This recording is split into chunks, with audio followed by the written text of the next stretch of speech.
Welcome back. This weekend, Brattleboro Area Hospice is hosting what they call a Death Café. It's an event to help those dealing with loss process their grief with others. And joining us with more information now is Ruth Nageroni from BAH. Thank you for being here. Thank you for having me.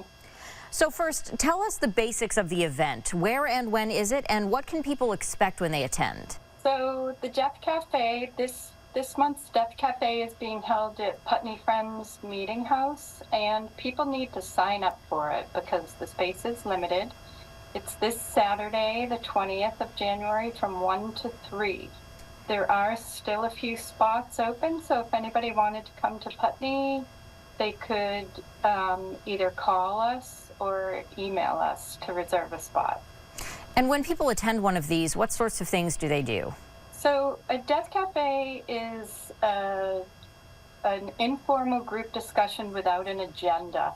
People can talk about anything they want to talk about related to end of life and death.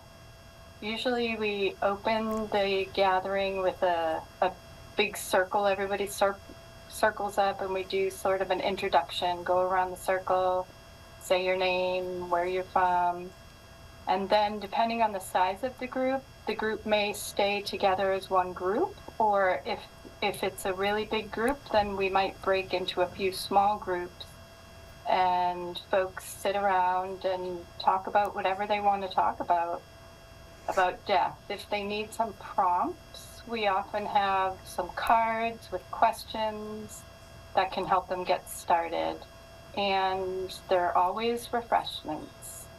And so how does this help people who are dealing with loss? Well, it gives them an opportunity to talk about it in a confidential, compassionate, non-judgmental setting with hope.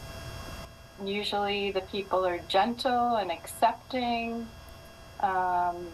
It's not a support group. It's not necessarily a place to come and process your grief, although people do come and talk about grief. But they could talk about whatever they want to about death. You know, they could talk about how they want to be buried. They're not necessarily talking about grief.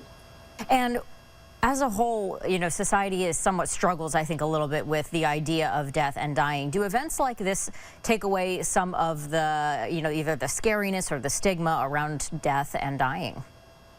That is our intention. I know for myself, having come to accept my own mortality and become comfortable talking about death, mine and other people's, it liberated me. You know, it helped me to lead a life without fear and a richer life and a more comfortable life, emotionally comfortable. And I've noticed that people are often afraid to talk about death, but it seems to me from experience with people that once they get started, they have a lot to say, and often it's the fear of talking about it that is scary, but actually doing it once they get started, you can't really stop them. Mm-hmm. And it's not scary. Mm-hmm.